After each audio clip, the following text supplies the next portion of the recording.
और इसीलिए उनके इत्र वाले मित्र के लिए और उनके माफिया साथियों के लिए, जो गरीब का अन्न हड़पते थे, गरीब के घर में बिजली नहीं देना चाहते थे, उन्हीं के लिए भाइयों बहनों और एक्सप्रेस हाईवे बने,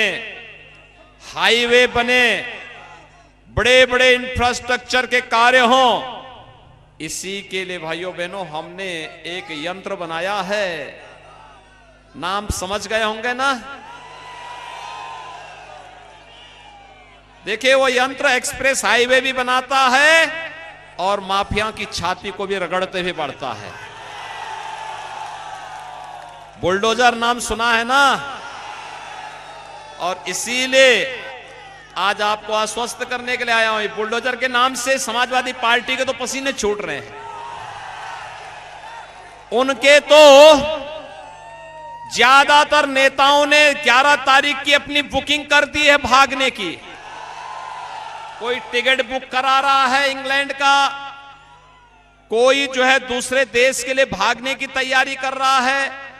और इसी में उनके सामने संकट आ गया कि बहुत सारे देशों में कोरोना के नाते और कल रूस और यूक्रेन के युद्ध के नाते फ्लाइट नहीं मिलेगी, तो अभी से छुप रहे हैं कि कौन से बिल में छुपे। 4 चरणों के चुनाव संपन्न हो गए हैं और भाइयों बहनों, जब 5वें चरण का चुनाव आप करेंगे तो भारतीय जनता पार्टी गठबंधन बहुमत से कई आगे बढ़ चुका होगा। और 5वें चरण में तो गोरखपुर में ही चुनाव होना है। 6ठे चरण में मोदी जी के संसदीय क्षेत्र में चुनाव होना है, 7वें चरण में। और इसलिए भाइयों बहनों, 6ठे और 7वें चरण में भारतीय जनता पार्टी गठबंधन फिर एक बार 300 पार के लक्ष्य को प्राप्त कर लेगा। लेकिन 300 पार के लक्ष्य को प्राप्त करने के लिए भाइयों बहनों, भारतीय जनता पार्टी गठबंधन के हमारे दोनों प्रत्याशियों का यहां से विजयी होना आवश्यक है। डॉक्टर राकेश दर त्रिपाठी जी, ये अपना दल के प्रतापपुर से प्रत्याशी हैं। मैं आज से नहीं जानता इनको, बहुत पहले से जान रहा हूं।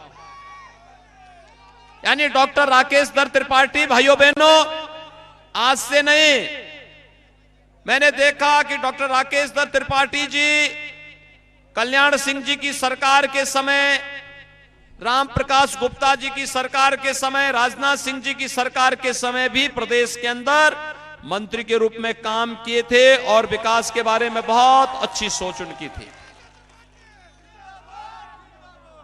इलाहाबाद विश्वविद्यालय के समय से मैं उनको जान रहा हूं, हमेशा अन्याय के खिलाफ आवाज उठाते रहे, लड़ते रहे।